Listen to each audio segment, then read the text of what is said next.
Salut! Je te montre comment changer ta couverture de cahier à spirale ou ajouter une couverture protectrice. Donc, pour changer la couverture de ton cahier à spirale, je te montre le truc pour le faire. Dans le fond, si tu veux changer la couverture ou si tu veux ajouter une couverture protectrice, tu as juste à le spécifier dans les notes de ta commande que tu la veux perforée spirale et ça va me faire plaisir de te le faire. Donc, ici, on a besoin en fait une bonne paire de ciseaux. Puis vous allez avoir besoin aussi des pinces long nose qu'on appelle en bon français. Puis, dans le fond, c'est juste pour vous montrer. Moi, l'outil que j'ai, c'est vraiment un outil particulier, mais ça se fait très bien avec les pinces. Donc, première étape, ce qu'on va faire, c'est que, vous voyez ici, c'est toujours... c'est ça, ma pince a fait que ça fait tourner quand je la coupe. Mais dans le fond, ce qu'on va faire, c'est qu'on va prendre un coin comme ça, puis on va le détourner. Là, il s'arrache tout seul, mais généralement, avec juste une paire de ciseaux, là, on arrive, puis on coupe le bout comme ça. Puis c'est là qu'on peut déspiraler notre cahier. Fait que là, dans le fond, ça va être juste de twister le bout là pour qu'il sorte du papier. Puis on fait juste comme ça, rouler la spirale. Là, ça va pas super bien. Habituellement, c'est sur le bord du comptoir comme ça que ça va mieux quand on le fait sur le bord d'un comptoir.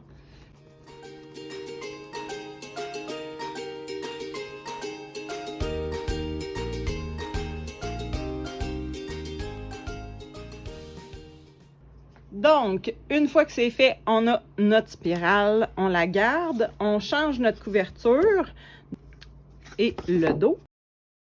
Je vais venir mettre cette couverture-là avec aussi un protecteur. Je change ma couverture. La couverture protectrice est un petit peu plus grande que la couverture. Puis, ça fait bien parce que ça vient la protéger complètement.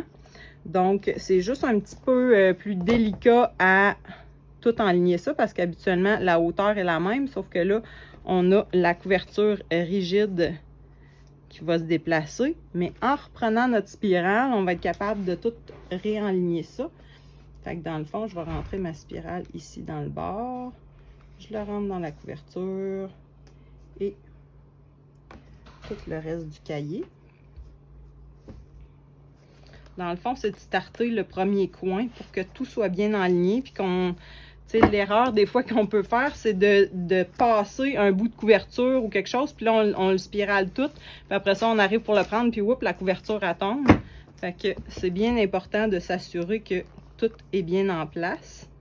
Fait que là, j'ai bien vérifié. Comme ça. Donc, on y va comme ça. Fait qu'on fait juste avec nos... Puis des fois, quand que le petit truc est mal viré, là, il accroche. Il faut juste aller le pousser pour qu'il soit dans le bon angle de rond, là. Je ne sais pas comment le dire, mais... Donc, on le replace comme ça. Et voilà. Une fois que c'est aligné, là, ça va super bien.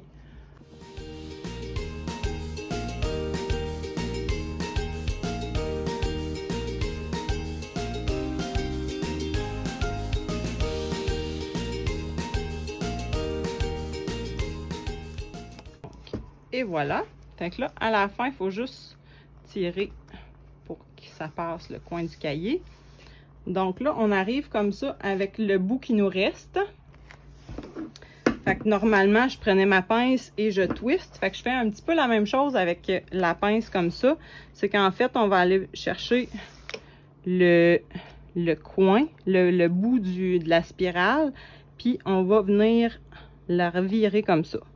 Pour faire un petit peu le même effet que l'autre côté. Fait que si vous voyez, c'est reviré un peu. Puis ça, si ça arrive que des fois vous achetez des cahiers, parce que sûrement pas les miens, parce que ils sont bien faits. Mais des fois, ça arrive que si la spirale ressort, on a juste besoin de venir replier un petit peu le coin. Comme ça, tu sais, on le replie. Fait que là, ce côté-là, on vient le replier comme ça. Puis Ça fait très bien et ça vous permet de soit changer de couverture ou de rajouter une couverture protectrice. Alors voilà!